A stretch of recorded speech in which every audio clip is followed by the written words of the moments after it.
Hey Tiki fans and craft cocktail lovers, we have a fantastic variety show today. If this is the first time you've been to Bourbon Bill's Pirate Bar, hey, welcome aboard, mateys. If you're back, we really appreciate you. Today, we're talking about the zombie, one of the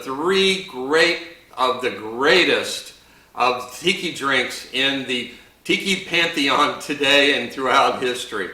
And now, there's a little bit of complexity to this, but it's certainly something that you can manage at home. But before we get to that, make sure you hit that subscribe, like, and hit that notify bell so you're the first to know when we upload new content to this channel. We'll be right back.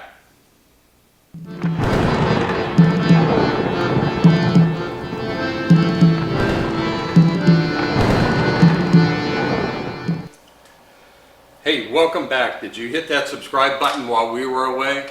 Let's talk a little bit about the zombie. Now, Don the Beachcomber, if you're a tiki fan, you know that name along with Trader Vic's and others.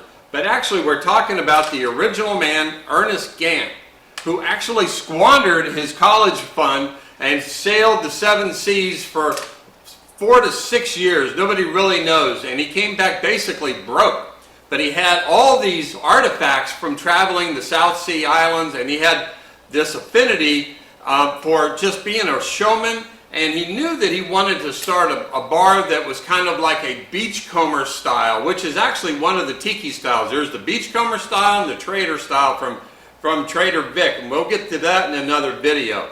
But the beachcomber style, he basically set up shop in Hollywood and created this funky little dive bar that people didn't have to dress up and go out to dinner. They just wanted to go out, relax, and be just swept away to another paradise, even if it was in their own mind. Well, Don, being the enterprising entrepreneur that he was, had a businessman come and sit at his bar, and the businessman was just really distraught because he was like seriously hungover and he had a business meeting to go to. And Don says, I'll fix you up something that'll just take a little bit of that edge off and you go have your business meeting. Well, we don't know how that business meeting could have possibly have gone, but after a couple of these drinks, he said the businessman said he felt like a zombie, and there we go. And to this day, in the Don the Beachcomber's menus, it says there's a limit of 2 because 3 could kill a man. So that mysteriousness has led us to what we enjoy today as one of the trinities of Mai Tai, Navy Grog, and the Zombie as the 3 most common tiki drinks. Check out our other videos on how to make a classic Mai Tai and how to make a Navy Grog if you're a pirate or a sailor. So let's get right to it. The first thing we have to do is just a little bit of prep work because there are 10, count them, 10 ingredients that go into this drink. Now, that being said, it's not really that difficult, but we're going to need to make something a little bit ahead of time called the Don's Mix. Ernest Gantt later changed his name legally to Don, D-O-N-N, Beach. And now we know him today as Don the Beachcomber. So we have to go make some Don's Mix, and we're going to just cut over to the kitchen for just a moment, right after Talk Like a Pirate. Hey, mateys, it's time to learn to talk like a pirate. Ahoy, mateys and scallywags. On today's episode of Talk Like a Pirate, we're going to talk a little bit about manners. Manners and pirates, you say? Well, actually, there are some manners that go on. Have you never heard your mother say, keep your elbows off the table?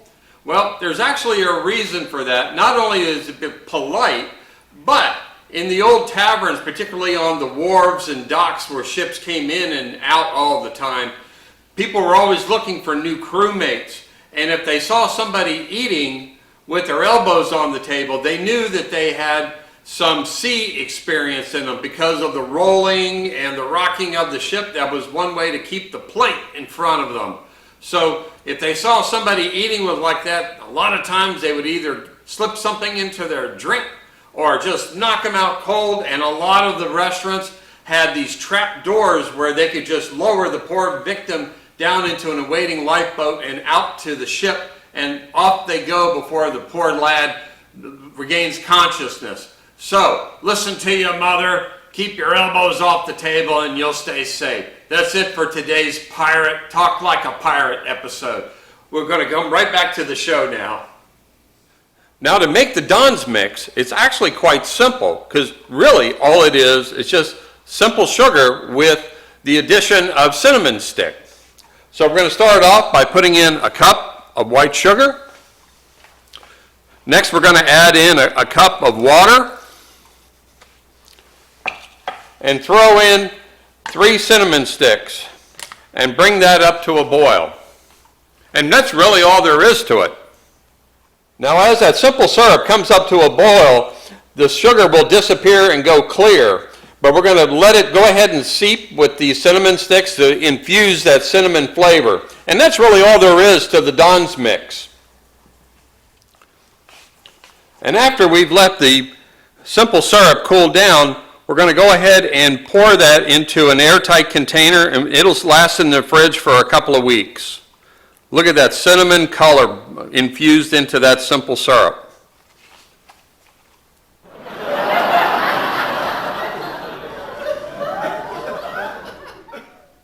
Hey Bootleg Mini, on today's pirate joke of the day, why do pirates make lousy lawyers?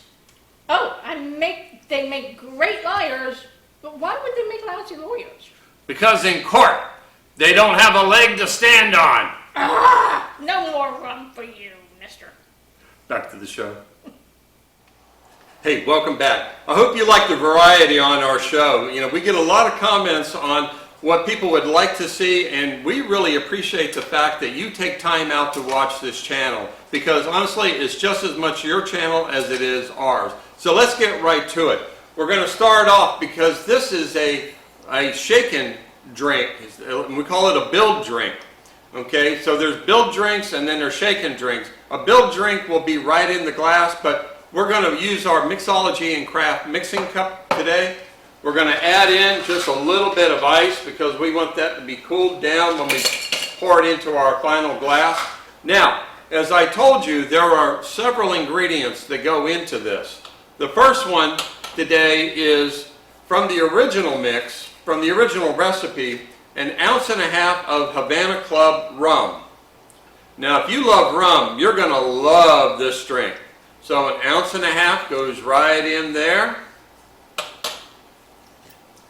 Next on the list, and you're going to see real quick why he only want to serve you 2. The second one on the list is an Overproof Rum, and we're using Plantation Artisimal Overproof Rum. It actually stands for Old Fashioned Traditional Dark, O.F.T.D. So we're going to put in 1 ounce of that. So if you're keeping count, we already have 2.5 ounces in the mix. But wait, there's more. Not to be outdone, we're using Gosling's Black Seal Black Bermuda Rum, 151 proof. So we're going to add in 3/4 of an ounce of that into the mix. They filled this bottle right to the top of the neck. Boy. Put that right there. Right stamp. All right. Now we're going to add some complexity into this. And we're going to add in some falernum. Now, falernum has like citrus notes in it. It has some almonds. It's really cool. And you're going to see this in a lot of tiki drinks because it does add a little bit of complexity to the list. And we're going to add in 1/2 ounce of the falernum. Now you're going to see falernum again in an upcoming video. Watch out for how to make a velvet gorilla. Now we're going to deviate just a little bit from the original recipe. So the original recipe called for Pernod, which is anise-based liqueur. But today we're going to use Mephisto Absinthe because we're probably going to be dancing with the fairies on this one. The only difference between Pernod and absinthe is absinthe has wormwood in it. 6 to 1, half dozen another. If I had my choice, $23 bottle, $40 bottle. Do the math. All right, so we're only going to use just a tablespoon, so really just a good splash. And if you've seen some of my other videos, you know the difference between a dash and a splash. All right, next, and not to be outdone, 1 ounce of pineapple juice. So we're going to have some of that South Pacific palm tree swaying things going on in this. So throw that right in that mix.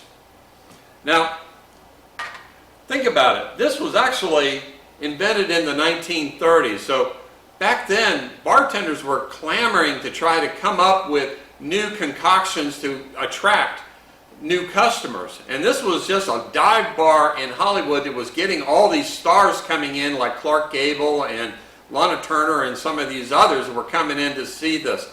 And he was so secretive, Don the Beachcomber was so secretive about this, he wouldn't put stuff in the bottles. He would come in the morning and pour stuff in unnamed bottles and just label it, number 5, number 8. So when other restaurant owners would come in and try to get the secrets out of the 4 boys, who are the 4 boys who were mixing drinks behind the curtain at Don the Beachcomber's Cafe, they would say, oh yeah, I'll give you that. You know, they would slip them a $10 bill or whatnot. And they said, yes, it's a half an ounce of number 8, it's a half an ounce of number 5, it's 3 ounces of number 2. And they go, well, what does that mean? He said, we don't know. So he was shrewd. He was very protective of this. And later on, you'll learn that him and Trader Vic had this battle about who really invented the Mai Tai. Trader Vic. All right, back to this. All right, next on the list, we have a half an ounce of fresh squeezed lime juice. I don't want this video to run too long, so I already had it poured for you. We're going to take a tablespoon of grenadine. Just a good splash. Now, if you've seen any of my other videos that talk about grenadine, grenadine is not cherry juice like most people assume. It's actually sugar, water, and pomegranate. So, antioxidants for those who really care. Alrighty. Get that last little bit of goodness in there. And we're going to take our little shaker mix and we're going to shake this up like we're dancing the hempen jig. Another pirate phrase. And we're going to set that aside. And you say, well, Wheeler, you still have some ingredients over here. Yeah, we got just a little bit here or there, but not much. Boy, I can really smell that aroma already. I mean, this is really a fantastic drink. If you like anything that is citrus or tropical fruit forward, this will carry you away, if you know what I mean. Alrighty, so we're going to take our highball glass and load that bad boy up. Put that, give me just a little bit of room right here. Put that, that's my ice maker going off again. Because we do go through some ice here. And fill that up almost to the top. Alright, now we want to just strain this in. Now, many of you have used a strainer before, but you really don't, most people just slap it on top and just pour. You can actually control things in it, particularly if you have purees or heavy juices with a lot of pulp. If you put the strainer on, you can notice that you can kind of gate the strainer right there a little bit. Just a little bartending technique, and you just kind of just do it with your finger right there, real easy. And we'll just pour that right over there. Look at that fantastic color. See, just enough. Might have done this once or twice. All right, set that bad boy over here. All right, now, what tiki drink would not be complete without garnish? Oh, forgot one thing. We need the aromatic bitters. Now the original one called for Angostura. I love Angostura products. I keep the orange bitters on the bar all the time. I happen to like the strong water aromatic bitters just a little bit. Some people like the Woodford Reserve bitters too. Those are fantastic too. They actually have cherry and chocolate as well. But today we're using strong water, 2 dashes on there. That's the difference between a dash and a splash. All right, now the original one, he would call in for just a sprig of mint. But I got to tell you, something that I have worked this hard for, because again, 10 ingredients. I want to make sure that this has a stellar presentation. So we're going to take our little bamboo straw, stick that right in there, and we're going to put in a sprig of rosemary just to give a little bit of aromatics to the drink. So we're going to put that right over here. And to top it off, since this is the king of tiki drinks, it deserves the king of flowers, an orchid. So put that right there, and a color matched umbrella. And there you have it.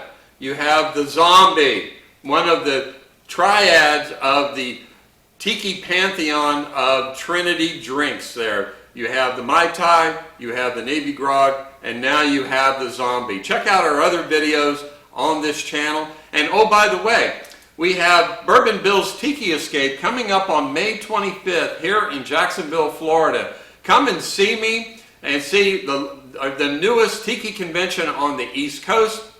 We're going to have a fantastic time. We'll have the Tiki Treasures Hall during the day. We're going to have a car show, a mermaid pageant, a Tiki pinup contest, Mr. Cabana Man contest, and others. And at night, come back for Bourbon Bill's Tiki Escape Luau, which is a fundraiser for Canines for Warriors and Matanzas Bay Buccaneers, 2 fine nonprofits here in North Florida. I hope that's enjoyable for you today. I hope you go and try it, and please put down in the comments 2 things. How this turned out for you and what city you live in, because I'm gathering a map. I have people who watch the channel from Tokyo all the way to Finland and everywhere in between. Let me know down in the comments, and I do read the comments and respond to each and every one. So that's it for today on Bourbon Bill's Pirate Bar. Have a fantastic time with the zombie. Drink responsibly, and we'll see you soon. Cheers.